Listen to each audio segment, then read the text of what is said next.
धेरै चिन्ता गर्नुपर्ने विषय छैन। अर्कोतिर म तपाईँलाई भन्न चाहन्छु, पपुलिजम, एनार्किजम र अपर्चुनिजमको विशेषता के हो त भन्दाखेरि उसले छोटो समयमै सबै कुराको परिणाम खोज्दछ, धैर्यताको अभाव हुने गर्दछ र त्यो व्यक्तिपरक हुन्छ, अवसरवादी हुन्छ। जब उसले आफूले खोजे जस्तो परिणाम प्राप्त गर्न सक्दैन, आफैभित्र कलहमा सामेल हुन्छ र अराजकताको श्रृङ्खला सुरु हुन्छ र त्यसले विग्रह पैदा गर्दछ। त्यो सम्भावना नयाँ भनिनेहरूमै ज्यादा छ।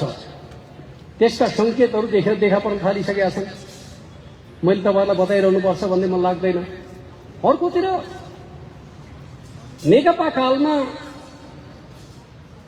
दुई फरक मान्यताका पार्टीहरू र त्यसको नेतृत्वको बीचको टकरावले नेकपा असफल भयो। तपाईँ हामी सबैलाई थाहा छ।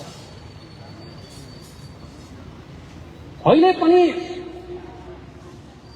भदौ 23मा र 24को सन्दर्भको कुराकानी गर्ने भने 24 गतेका दिन नक्खु कारागारबाट बाहिर निक्लदाखेरि रवि लामिछाने प्रधानमन्त्री हुने सपनाका साथ बाहिर निक्लन भयो। रवि लामिछानेलाई फेरि जेलमा झोला बोकेर जाने कसले बनायो भन्दाखेरि बालेनको अभियानले बनायो। सत्य त यही।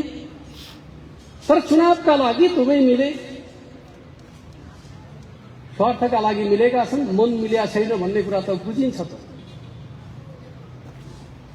जब कुनै पनि राजनीतिक आन्दोलनभित्र स्वार्थले मात्रै जोड्दछ, विचारले भावनाले जोडे हुँदैन, त्यो एकता लामो समयसम्म चल्न सक्दैन भन्ने कुरा हाम्रै आफ्नै नेकपा कालको अनुभवले पनि बताउँछ। विचारका आधारमा, कार्यक्रमका आधारमा, नीतिका आधारमा मेलजोल भएको भए नेकपा पनि सफल हुन्थ्यो। त्यहाँ पनि स्वार्थले काम गर्यो, यहाँ पनि स्वार्थले काम गरेको छ भन्नुको अर्थ के हो त भन्दाखेरि यसको भविष्य पनि लामो हुन सक्दैन।